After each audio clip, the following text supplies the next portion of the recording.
And this one, let's take a look at finding the antiderivative of 1 over the square root of x. So the first stage in this process, this is step number 1. Step number 2, so we write this. So we write it as follows. You write 1 over x to the 1/2 dx. After that, take that 1/2 and you write it as follows.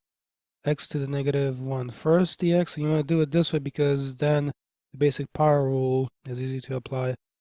So remember, just to refresh your memory, that looks like this. X to the n dx will have this form. X to the n plus 1 over n plus 1 plus this constant c.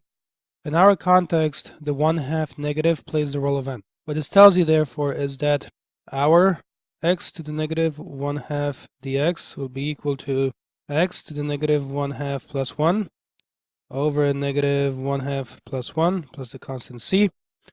That's step number 6. So back at step number 5, wherever I see n, I replace it with -1/2 to match the rule. Now I have to work out the fractions, so -1/2 plus 1 is equivalent to -1/2 plus 2 over 2. I'm rewriting the 1 as 2 over 2. Then I add up, so -1 plus 2 over 2 is equal to +1/2, basic rule addition.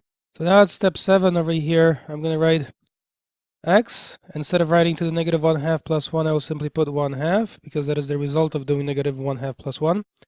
I will put that over 1/2. Back at step 5, right side of the equals, remember, we have -1/2 plus 1 in the exponent and in the bottom. So back at step 7, you got to put 1/2 in the exponent and in the bottom. And then you add the c. Now you apply a basic rule of fractions, so the x to the 1/2 you can write as just the square root of x. That big division symbol you turn into multiplication, so this is the basic keep, change, flip. So change the big division into multiplication and flip the bottom fraction. Add the c, and then you clean this up a little bit, so it looks like 2 root x plus c, and that is the final answer. Thanks so much for watching. Leave a like, and I'll see you in another video.